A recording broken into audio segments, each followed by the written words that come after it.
All right, good afternoon, everyone. My name is BillieJo Heine, and I am a support specialist for our middle school after school programs with MSCR, Madison School Community Recreation. I have been with MSCR for literally half of my life at least, so well over 20 years in a variety of positions. I started as just one of our program leaders. I was an inclusion staff person. I was an assistant site director, summer staff. I've kind of been all over. I was a longtime site director for an elementary school on the north side of Madison.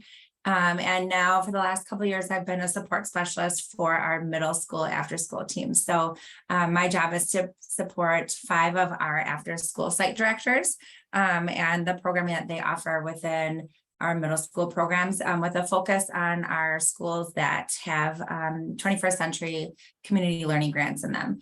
So I look at things from a little bit different of a lens because I look at things as to how they can apply and work with the parameters and the requirements of the CLC grants. So one of our things is that we have to do surveys, and we have to, assess and provide different sorts of data points. If any of you are familiar with the CLC grants, you might be familiar with some of those assessments that you also need to give information on.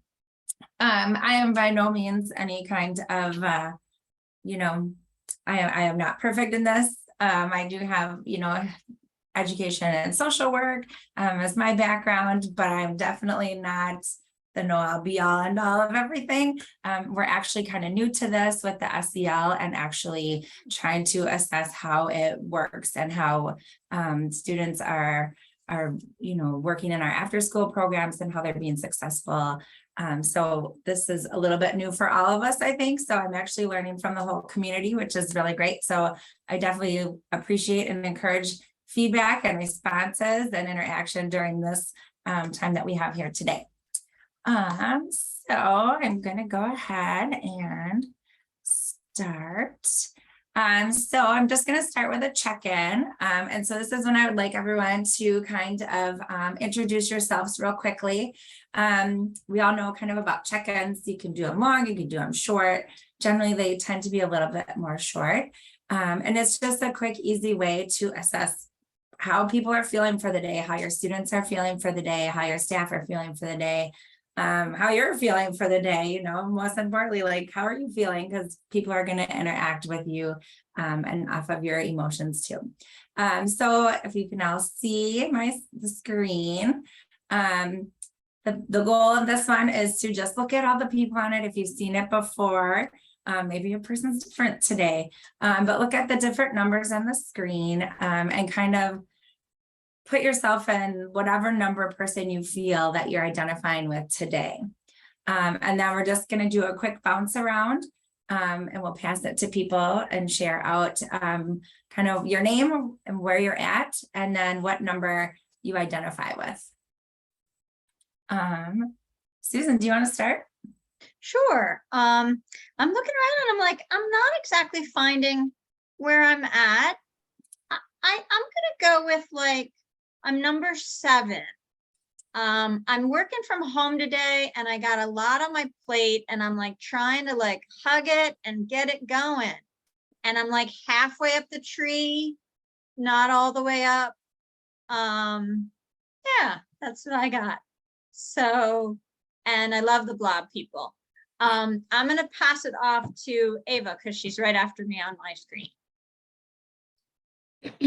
Hi, I'm Ava. I am feeling pretty motivated today, pretty good. The weather is nicer than it was yesterday.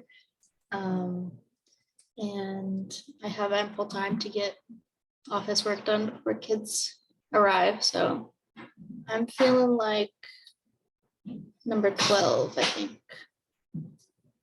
I'm content.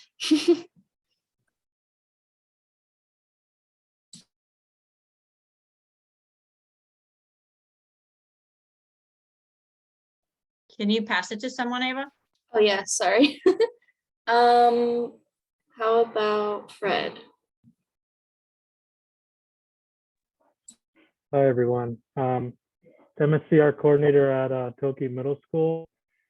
I'm also feeling motivated. I feel like a 7 because we're slowly building our program up right now. But I'm hopeful to get to a 20. And I will pass it over to Gabrielle. Hi, everybody. I'm Gabrielle from the Middleton Youth Center, and I'm going to go with number 19. I have really busy days tomorrow and Thursday, but today is much more relaxed. I'm eating my lunch during this training. And yeah, feeling pretty chill today. I will pass to Angie. Hello, I'm Angie and I am the site supervisor at Teresa Terrace Neighborhood Center. I would say I am a 15 today. Just waving hi to everybody, and that's who I am today. I will pass to Courtney. Hi, everyone. I'm Courtney. I'm the supervisor at the Albert Park Neighborhood Center. And I'd say I'm about a 15, kind of got a lot of stuff done today and ready to grab the kiddos when they get here.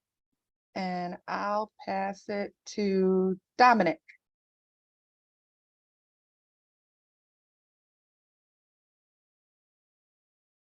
Sorry, I just realized that I was still muted, but Dominic Davis, Community Development Specialist with the City of Madison. And I also am a number 15. So 3 of us back to back to back. But yeah, got a lot going on, but I feel pretty confident about achieving those goals and what I've got to do in the next day or two. And but kind of an awkward smile at the same time, anxious smile to get it all accomplished.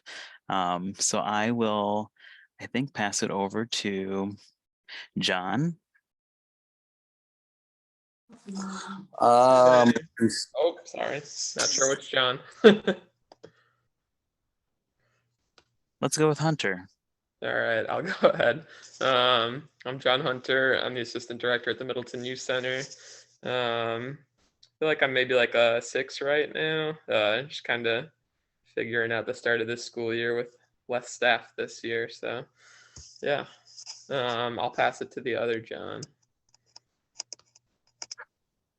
I'm John Hermelink from the Youth Program Manager from the East Madison Community Center. And I would say I'm probably about a 13 today because Monday's over and kids get released pretty early on Monday and things are going good. So I'll pass it on to, let's see. I'm not sure. I'm on my phone right now. So whoever hasn't gone, how's that? How about Lauren? Yeah, I can go. Hi, John. So I was working with John as an intern last year at East Madison Community Center. I'm probably a 10 or a 4, just because starting a new program. So I'm kind of just waiting to see what happens.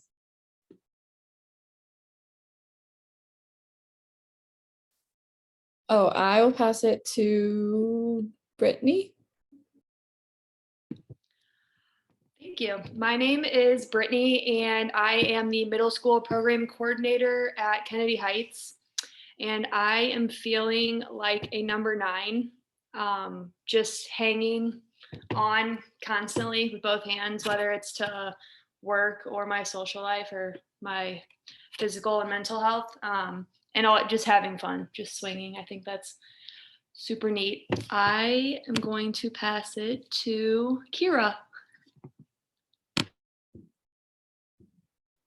I think I'm the last one. I'm Kira. I'm at the Kennedy Heights Community Center. Also, I'm the elementary lead teacher here. I think I'm kind of feeling, I don't know, maybe like a 19, just kind of hanging out today. I think it's nice out, can take the kids outside, so they're not hopefully going to run around too crazy later. Yeah, just kind of hanging out today. Great. Thank you all for sharing. So as we can see, this is like a really quick check-in. I think it took us less than 10 minutes for everyone to share out and introduce themselves. So just something really quick that you can do. Obviously with younger ones, this might be a little bit different, might have different images, fewer images, that kind of thing, but just something really simple that we can do. All right. I'm just gonna move. Okay. So if everyone's familiar, we're kind of looking at what SEL is and how we can assess this in our programs. And the Wisconsin Department of Public Education defines social and emotional learning as a process through which children and adults acquire, effectively apply the knowledge, attitudes, and skills necessary to understand and manage emotions. And I'm sure everyone here is, familiar with the CASEL framework. So I'm not really going to go into that, but just kind of keeping in mind that these are the things that we're looking at, that we're trying to assess when we're, looking at our programs and the students that are participating in our program, maintaining those positive relationships, making responsible decisions, those types of things. So just kind of keeping that in mind. So why do we evaluate? So this is kind of a weird, as I started doing this in our programs with MSCR, you want to evaluate the good outcomes, right? So we want to really showcase the good things that are happening in our program, I feel like.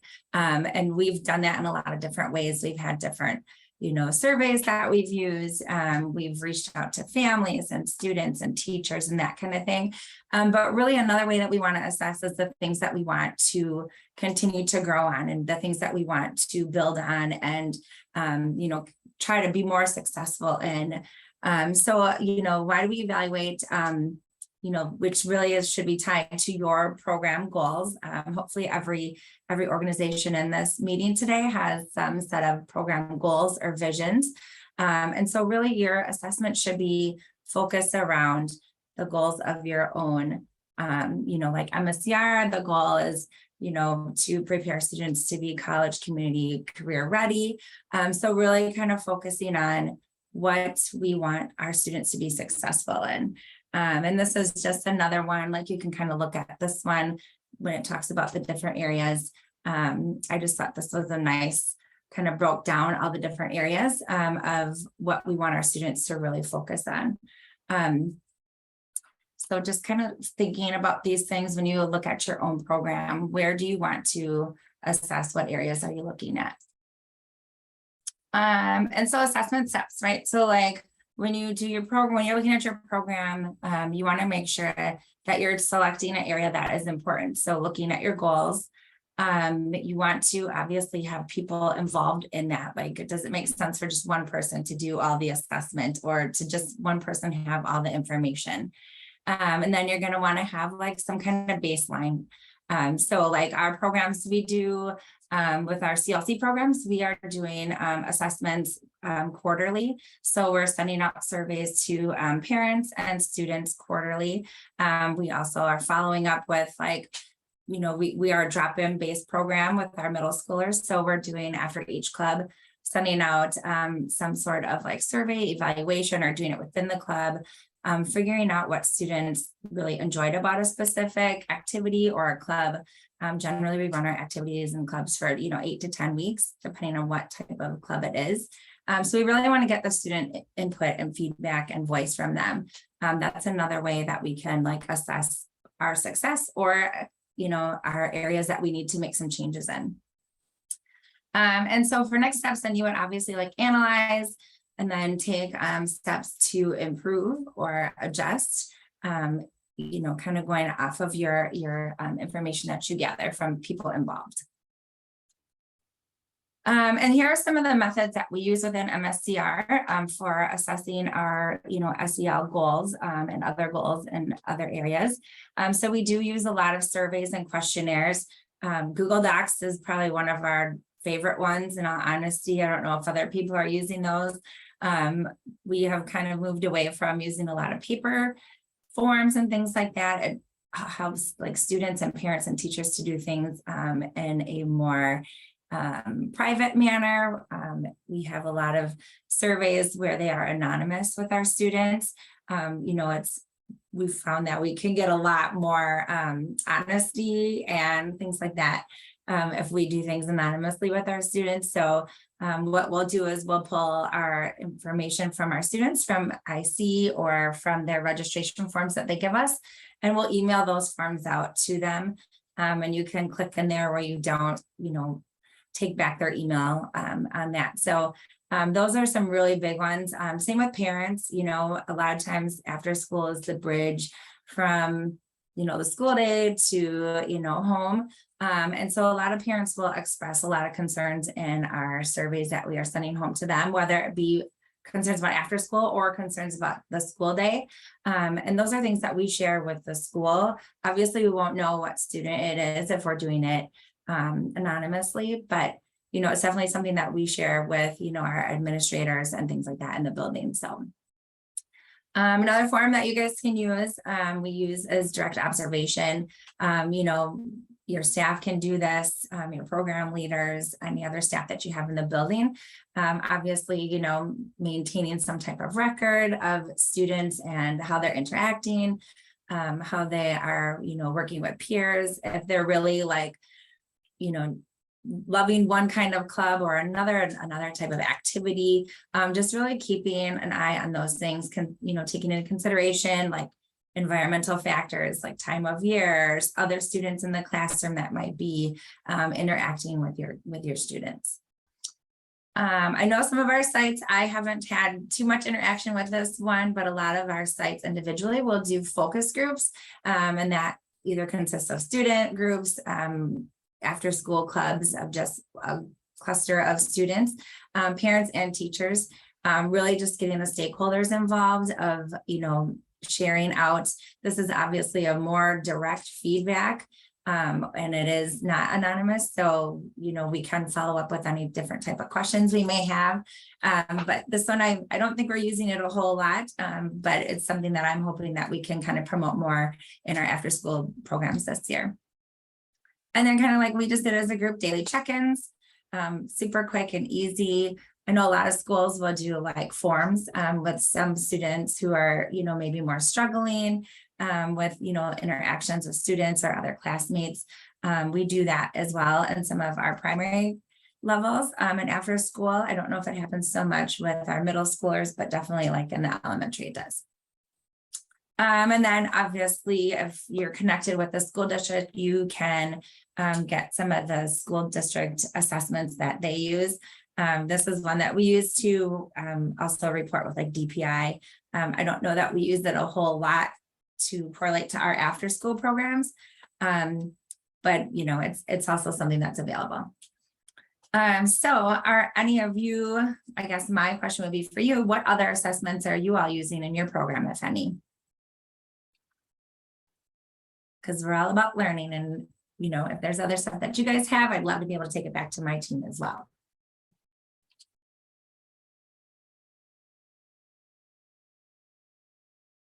Anybody? No. All right, then we'll move on. So obviously we know there's different types of data that we can collect from our students and our staff that we work with and our parents. I think one of the most, like if you're a CLC site, DPI really wants that quantitative data. They want to see your numbers moving and growing and getting better. They want to have it, hardcore answers and yes or no's, and I'm improving. I guess for me personally in our programs, I'd rather not base our success on this. I really like to see the growth in students in my eyes, and then their interactions with peers and things like that. But like all those surveys, a lot of them are going to give you this type of data. The qualitative is kind of what I look for, but it's always not,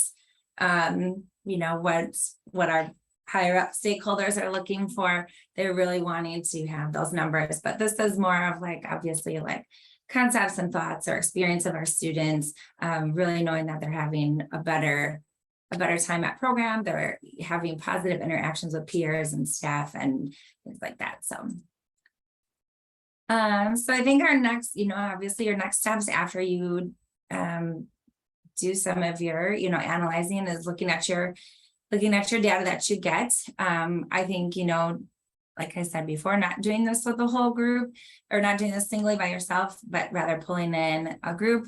If you have administrators in your building, obviously MSCR is in all of our schools. So getting your school administrator, social workers, psych, program staff and teachers involved. Also, getting feedback from parents is super important. They are the ones that are sending their students to you. So really like making sure that we are working as a whole community and as a whole team. And then using that information gathered from everyone to plan for the future. And these are just some reflection questions that you can think about when you go back to your own program. How and what will you do? Like, where are you going to create your vision? How are you going to, what people are you going to have involved? I pulled this from DPI. It's one of the things that they have on there. So, just really taking this back. If you've never looked at the DPI website for SEL, it's pretty amazing. There is a ton of information on there. And it's very helpful, but it's also a little bit overwhelming, to be honest. You need a lot of time to, I feel like, read the whole thing. And then like here we have, I'm sharing now with you all, and I made copies of everything, so you can feel free to make a copy of it and use it and change it, adapt it, or not at all. But we have some different surveys on here that we've used with some of our students. The first one is a survey that a cohort of MSCR site directors and BillieJo site directors created. And so this one is just an anonymous one that we gave to all of our after school students at certain sites. And it was just gauging their whole idea and their mentality around what they knew, if anything, about social emotional health. And so it was anonymous. And so we just kind of asked like various questions, and we actually worked as a team on this for quite a while because we wanted to have the questions be safe for students. We wanted to make sure it wasn't too prying. So we just did a whole, a couple pages of questions, asking about emotional health, just did a whole bunch. And like I said, you're free to adapt this, use it, not use it. But we did actually get quite a good amount of feedback at all those sites that participated. And we just sent it out to our after school students. We didn't send it out to the whole building. We just sent it out to the students that were coming to after school last year. So this was really helpful. I feel like, we did see some, like correlation between some of the sites. Like, we found out students were feeling really accepted coming to after school. We had a lot of students express they felt safe coming and talking about, more personal things that they weren't okay to talk to you about their parents at home. So that was really something that we were actually really not surprised, but we were really excited to see that students were feeling that way and we were having that impact on students and their social emotional health. So that's just one of the things that we've used. And you can access this from, I'm going to share out the slides and we can send those out later. BillieJo, do you do any kind of incentives to encourage youth to complete it or? So at some sites we did. I sent one out for Sherman because we didn't have a director there at the time. And the other sites did it kind of like, hey, we're going to all sit down with our Chromebooks. And then once you guys are done, like you can come up and grab something. I did I did a different one earlier in the year where I was like, for everyone who completes this, like I'll have something left, but it wasn't an anonymous one, obviously. So it's kind of like, that's the thing. If it's anonymous, you can't do too much of an incentive unless you do it within the program time.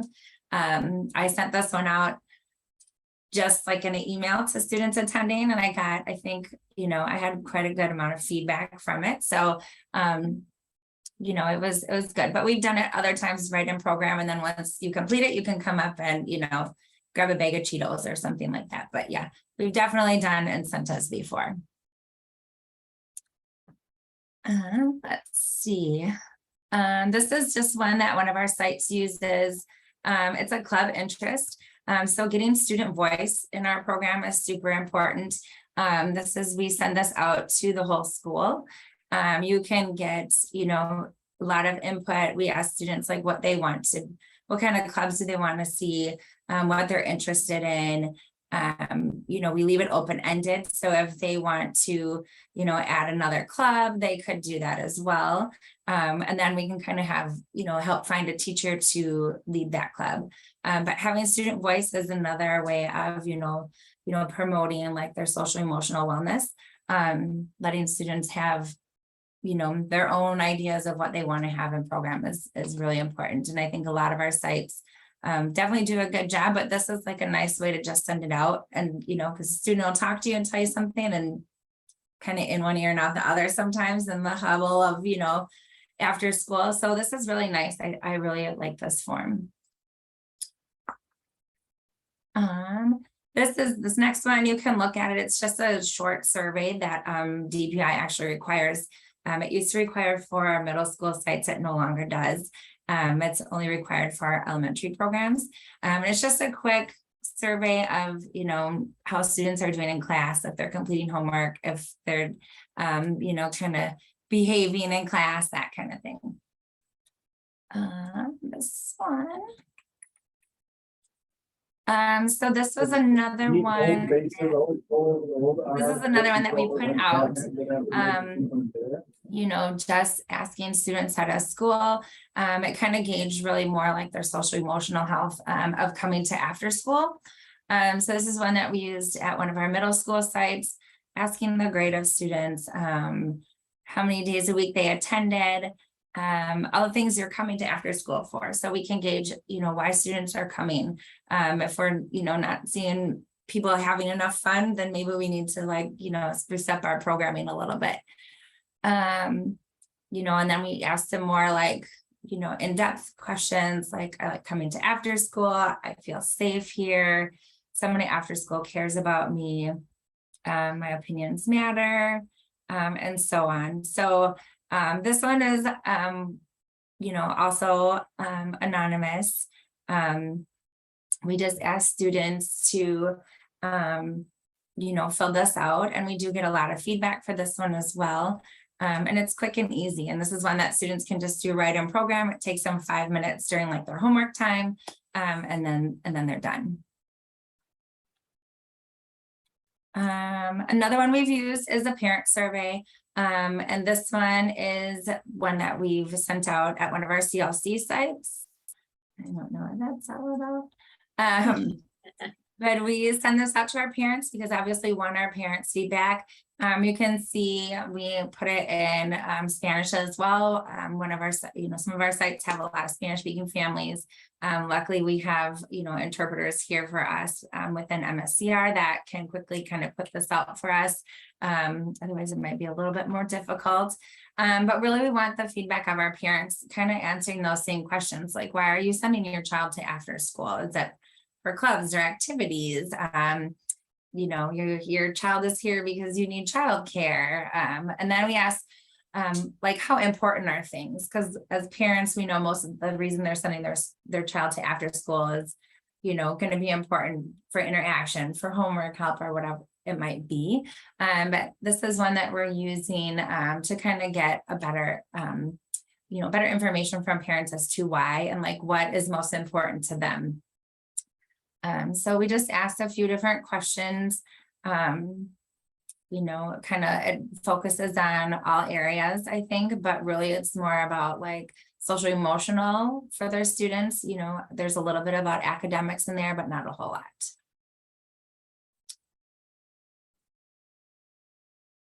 And this one, we kind of do the same thing. We will pull our parent database of students. We only send it out to students who are attending our after school program. So we don't send it out to the entire school. And then this one is one that I found. Oh, that's the same one. I must say I added the wrong link. So I'll change that. But we did have like a SEL survey for our elementary students. It was just kind of like a 3 or 5 question. And it kind of was just like, you know, a smiley face, not smiley face. So I'll change that link. I don't know how I goofed that up, but so those are examples of like some of the surveys that we've used. Like I said before, we are still trying to learn and, you know, really incorporate SEL into our after school programs. And then we're trying to like figure out how can we see if we're doing a good job at doing that. Because a lot of times it just happens naturally by like the nature of your programs and our programs.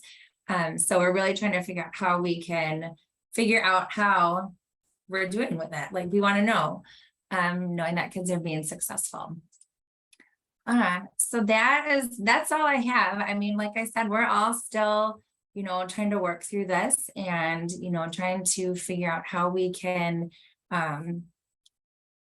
grow and keep our students, growing in their social emotional health.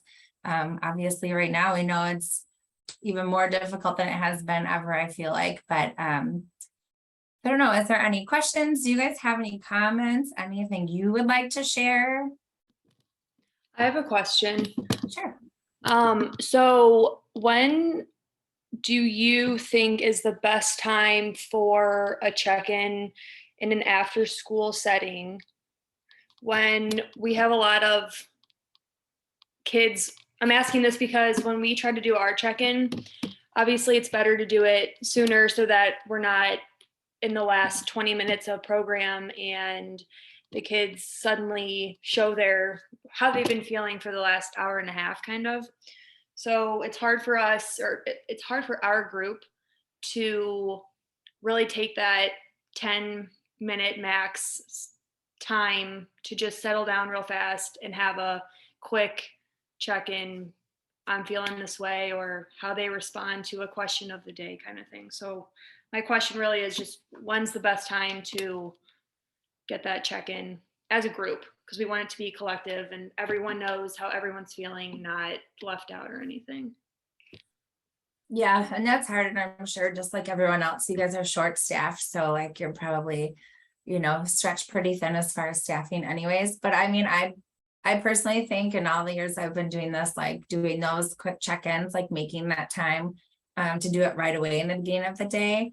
And then you can do, it can just be like a quick thing. Like if students are sitting at a table, if students are sitting at a desk, it can just be like, show me with your thumbs. How was your day today? Thumbs up, thumbs this way, thumbs down. You could do, we've all seen the videos on Facebook where the kids are walking into the classroom and they're hitting the smiley face, the frowny face, or, the straight face, kind of to express how they're feeling for the day. I think there's a lot of ideas out there that you can do that don't necessarily have to be like answering a question or actually saying verbally how you feel. I think a lot of times kids don't actually know how to verbalize how they feel if they're having a bad day. I don't know how to do it sometimes, so I think, coming up with a system, like if you have your own classroom, wherever you are, you could put something outside or, and just like, as you walk in, teacher could stand at the door, slap whatever face you're feeling or whatever emotion you're feeling. And then you could do like individual check-ins if you have time as you're walking around. If you see, students who are struggling for the day, then you can kind of walk around and check on those kids and like do an individual check-in. Those are some ideas. Yeah, but it is hard to fit that in, especially if you're like a late release school and kids are getting to you late or something like that. It can be a little bit more difficult, but, I think it is important, even if it's like during snack time, if you're having snack in your classrooms, I think you can, okay, we're going to do a question today about how someone's feeling or, something like that. I had a teacher in the elementary school I worked in. She oftentimes, when students would come back in from recess, would be their time that they would kind of assess how students were feeling. She would always start with like some nice, quiet, like relaxing music in the background, which is always usually hard for me because my office was right across the hall from her and it made me want to fall asleep. But I think, like setting, you set the mood for your classroom a lot of times. And so I think, checking in with students right away, but then also having like that environment ready for them to go so they can kind of, if they've had a bad day at school or somebody punched them in the belly at recess, they can come back in and kind of transition back into a calmer, quieter, happier space. Thank you. Can I ask you a follow-up question? Yeah. Do you think, I know every group is different, every program is different. Do you think that it's better for kids to have a different approach to a check-in every day. So I know you obviously gave like the nonverbal response, the verbal response. Obviously, we want to make it quick because a lot of kids want to start eating or have homework to do or want their free time away from their peers who they just spent 8 hours with at school. So do you suggest that every day check-in is somewhat tweaked to that extent of verbal, nonverbal, show me, don't? I mean, I think it depends on your group, like you said, right? Like, you know, kids are not going to want to talk every day, and kids might just walk by a smiley face and slap it if they're having a bad day. I think it just depends on your group, but you know, I think kids do enjoy consistency and like, you know, really having, okay, I know I'm going into Miss Brittany's classroom and I know she's gonna ask me how my day was today, and I'm gonna slap that smiley face. Or I'm coming in from recess and I was grumpy earlier, but now I'm feeling better, so now I'm gonna slap that smiley face. I think kids, you know, of all ages enjoy consistency and routine.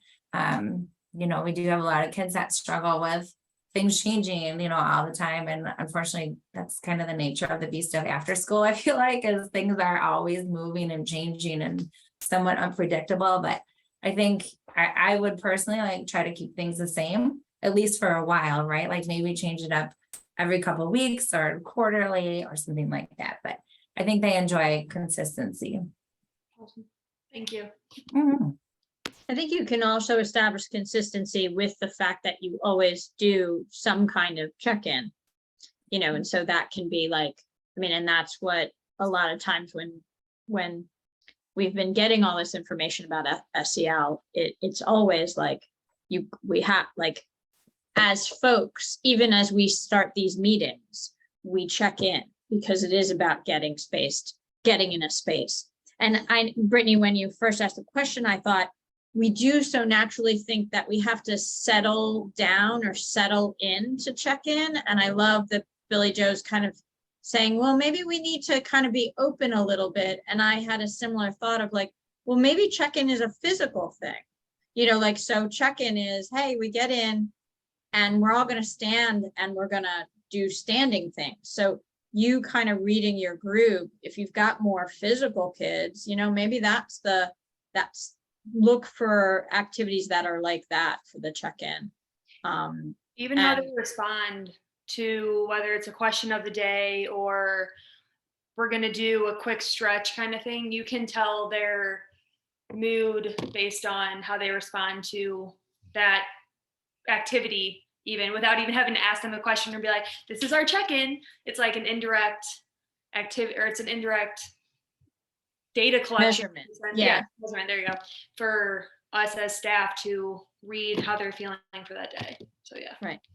But it's also like you're also influenced, or they're influenced by the different times in their day. They went to possibly 6-7 different spaces, right? Maybe less at the elementary level.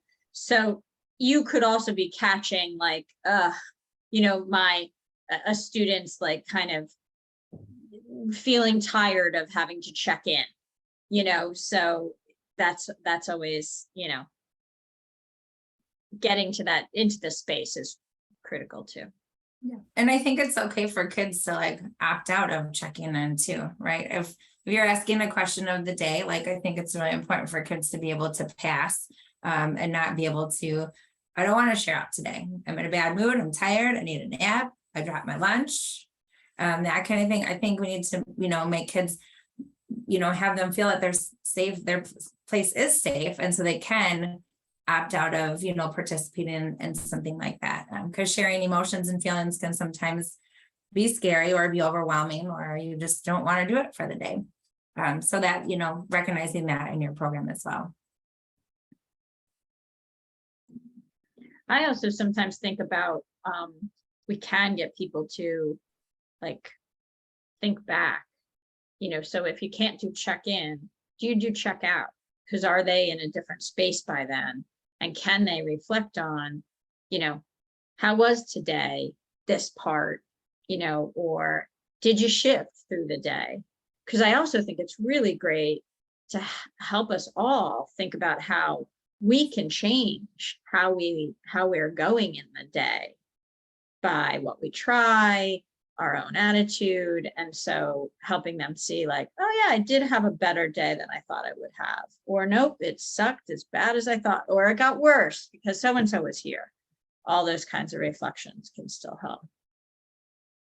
Yeah, when I was working in the elementary schools, we used a lot of check-in, check-out with students. So they would have a person they checked in with in the morning, and then they would have a checkout person for the end of the day, and then they would have a check-in person for after school, and then they would check out with me at the end of the day. So, you know, it was, yeah, you're talking to a lot of people, and, you know, if you're having a great day, you're getting a lot of positive feedback. And if you're not having a great day, you're getting a lot of like still positive feedback that tomorrow could be a better day still. So it was a lot, because it's like, okay, I have 5 kids coming in at the end of the day trying to get on the bus. I need my checkout form signed.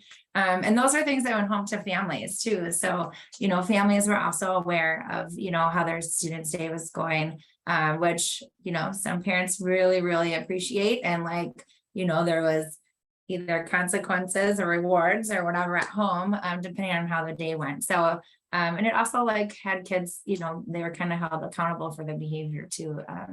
Because we know sometimes they kind of like to play the game sometimes. But it was nice because we were all consistent across the board for the whole day for that student.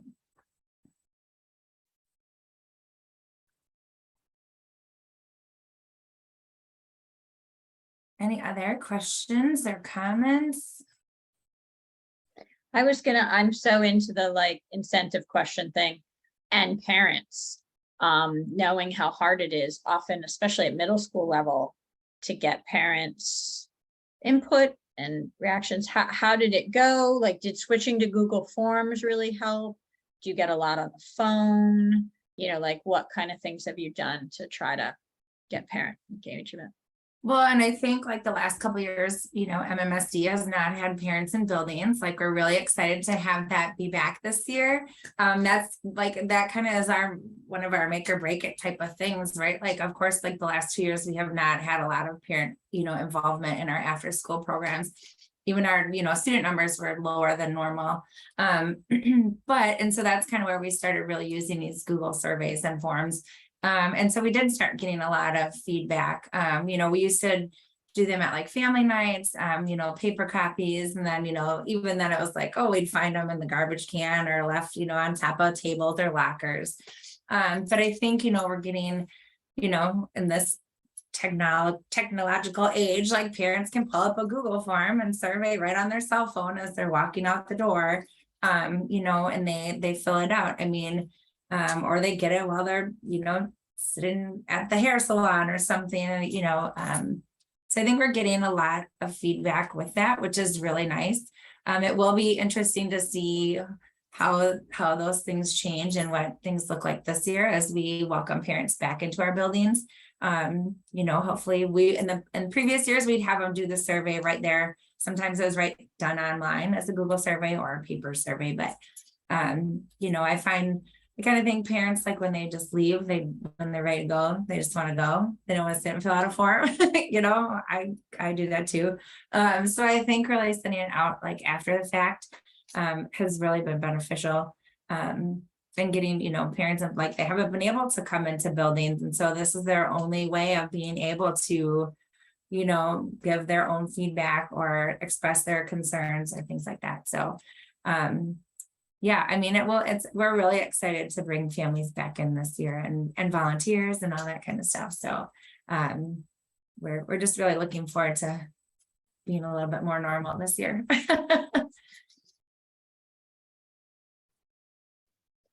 Since we're talking about surveys, I'm going to quick drop in the chat the link to our form.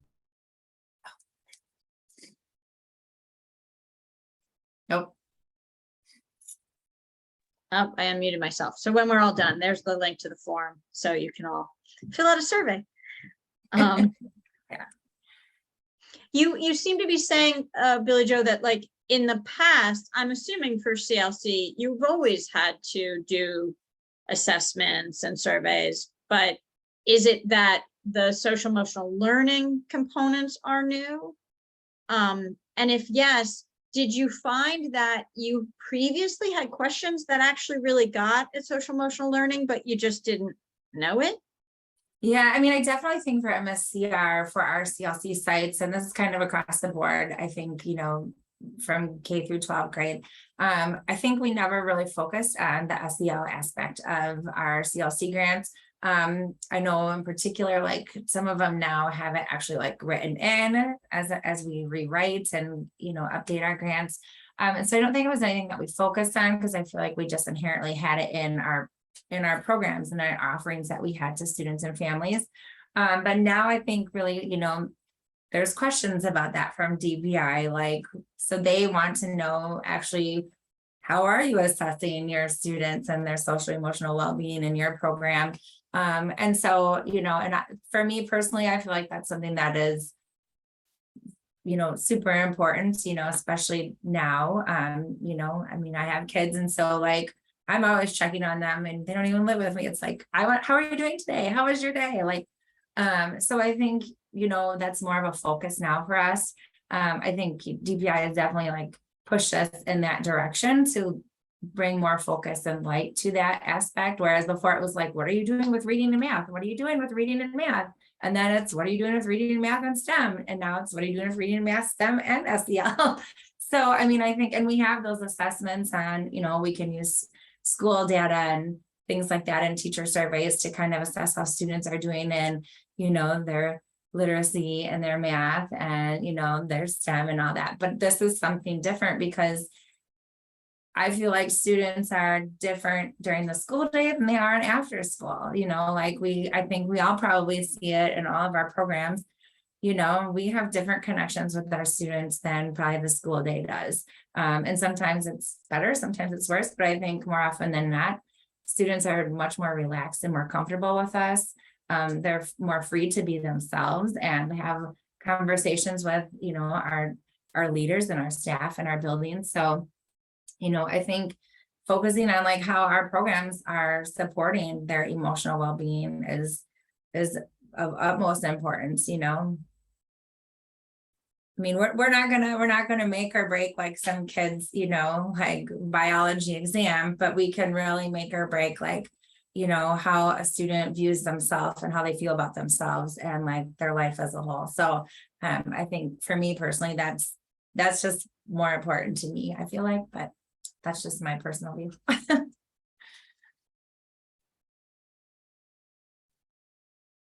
Thank you, Laura. Lauren. Any other questions or comments? Anyone want to share out anything?